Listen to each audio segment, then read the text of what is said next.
As we enter the final moments of our prayer, we shall deal on the reflection about the ritual of light, hoping that this reflection will lead us to discover the light of Jesus shining on us.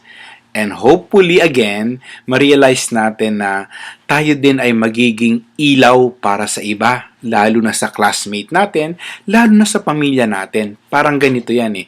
Minsan nakakalimutan ng iba na meron silang ilaw din, flashlight coming from God. So sa ngayon, bubuksan natin yung flashlight, ilaw coming from God, nang sa gayon ay pag nakita ng iba, ma-realize nila, maalala nila, they will remember, ay ako din pala, may flashlight from Jesus, ilaw coming from God that will guide me as I walk do sa journey ng life, sometimes full of darkness, full of fear, takot, full of anxiety, full of problems, na maaring maging hadlang upang sa gayon ay makahakbang ako sa tamang landas patungo sa Ama.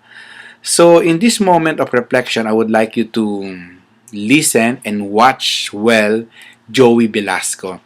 Hindi niya alam yung pangalan ko, pero siya kilala Joey Velasco. Siya yung painter na talagang na-shock yung buong Katoliko sa Pilipinas. Gumawa siya ng radical, revolutionary yung Last Supper, yung hapag, na imbis na apostoles ay mga street children, yung kasalo ni Jesus sa huling hapunan. Talagang isang eye-opener para sa lahat yon. At nung nilaunch yung kanyang artwork, may kasamang video yun yung lumang paintbrush. If you wanted to have it, nasa YouTube yun lumang paintbrush. Ako, grabe. Talagang pag hindi ka tinamaan sa puso, ewan ko na lang. Nakikita kami ni Joey Velasco doon sa John Paul II catechetical conference for catechists and youth formators, So hindi niya ako kilala kaya ang tawag niya sa akin pare ko. Nasanay, oy pare ko, laging ganoon yun. Oh pare ko, kamusta na, Kwentuhan kami. At sa munting pagkikwentuhan na yun, mga bits of pieces ng buhay niya yung binabahagi niya. And I was really very touched by the life of this man. Bakit? Masakit yung sakit niya sa kidney, yung dialysis, masakit yun hanggang sa nagkaroon ng komplikasyon, pero hindi sumuko kasi natagpuan niya yung liwanag ng nagagaling kay Kristo. Sana habang pinapanood natin to, ma-recognize din natin the light coming from Jesus para sa atin. Watch again in a reflective mode this video. My brothers and sisters, I want you to welcome a dear friend of mine, someone who has inspired me so much, because he has given his life to God and given his life to the poor.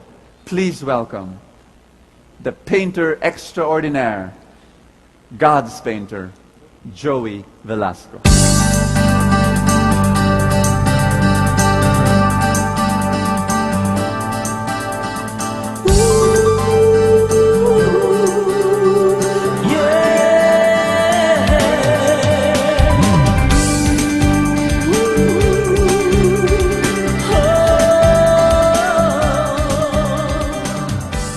Magandang umaga sa inyong lahat, brothers and sisters. Magandang umaga. After having listened to Brother Bo and now you're listening to me, it's like eating a first-class steak from a first-class restaurant, and now I'm offering you a barbecue or an isaw from Aling Dora. I am not a lay preacher. I am not a good speaker. I stand here in front of you as a painter, a visual artist who happened to see through the strands of my brush, God's unconditional love.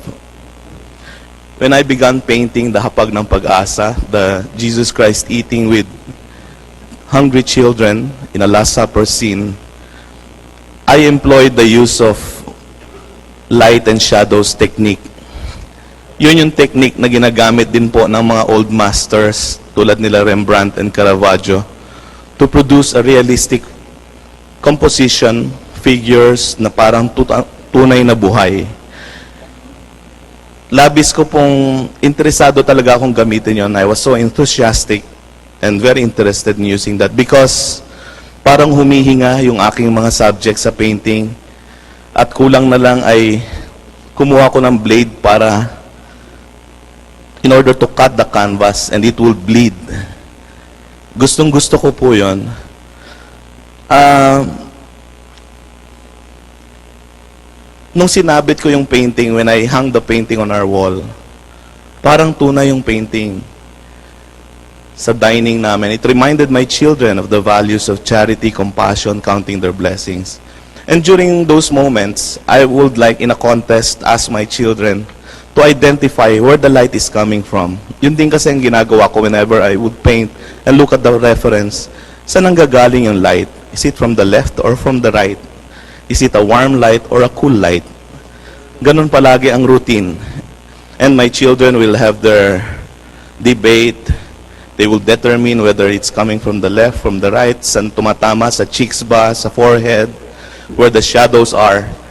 Kaya nagiging buhay. But one day, when I looked at the painting, I noticed that it became real already. Not because of the technique I used, but because of the reality that is happening. The poverty in our country, and the reality that Jesus is very close to us. He's not a far God. He's very near us. Yun ang naramdaman ko when I look at the painting. I was no longer the one looking at the painting, but the painting looked at me. It observed me, and the figures haunted me. I saw myself in each of the children in different stages of my life. My brokenness, my woundedness, my emptiness, my powerlessness. And I felt so disturbed, I had no chance but to go back to them and befriend them. At nung makita-kita kami po uli, mga kapatid, I learned a lot from them. They inspired me so much. And at the end of the day, when I was alone already, at night, when I was in my boat, and when I looked at the ceiling alone with God, I would ask myself, where is the light coming from? Where is my light, my own light coming from? What moves me? What gives me strength in spite of my weakness? What makes me paint? Even in my sick bed, I paint. What makes me do that? What guides me? What puts me direction in spite of the darkness? At yun po, na-realize ko, I was no longer the one painting. The paintbrush moves by itself, and I just flow with the flow. The Spirit moves, and the one painting is the Divine Master. It's an honor for me to be here with you. It's a great healing for me, because I know that here, all of us, nahahawa ko kanina, you're glorifying God, praising God, acknowledging Him, because you were able to identify where your light is coming from. My dear friends, brothers and sisters, sana tuloy-tuloy po tayo from one stage to the next in our journey of faith. We may be able to identify more where our light is coming from. Saan nanggagaling ang liwanag, saan nagmumula ang ating sinag. Maraming salamat po sa inyo.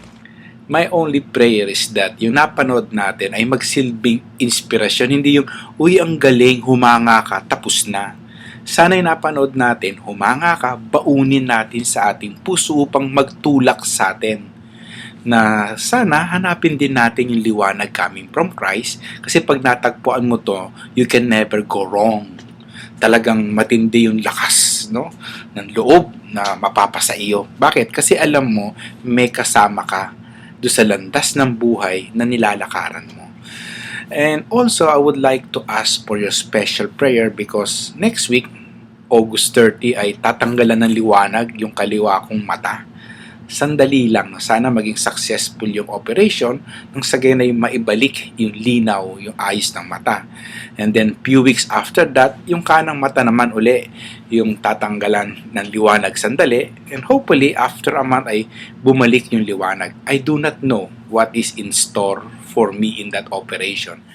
I hope you pray for me as I promise to pray for you. You are now part of my life. And be assured that I will constantly pray for you wherever you may be, hoping na yung pangarap mo sa buhay ay makamit mo din.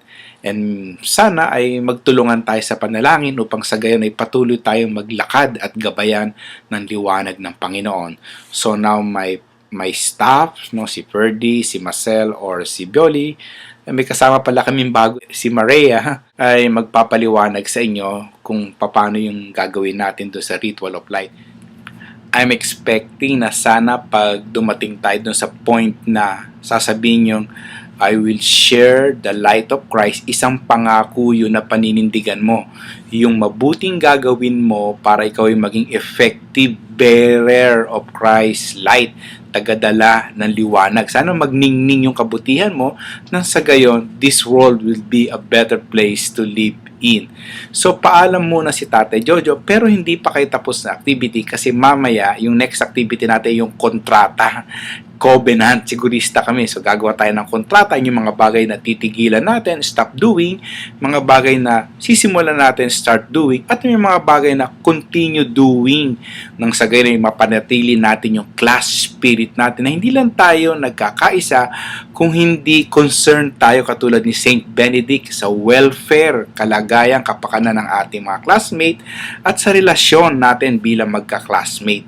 Walang talo-talo ha. Nang sa gayon ay we become one great family. Kaya nga familyanse, holy and loving to one another. Sister Ellie, salamat po. Si Sister Elijah, ang tawag namin niya, Sis Ellie. Okay, nabagets yan eh. Salamat po sa patuloy na pagtitiwala ninyo, patuloy na pagsuporta nyo at panalangin sa aming team para sa pagpapatuloy ng aming misyon. So, hi, mamimiss ko na naman kayo. Pero kayo mag-alala, nandito na kayo sa aking puso. So, this is your Tatay Jojo, Cool Dudes for Life. Now, signing off. Paalam, mwah, love you all, approve. Ayos ba?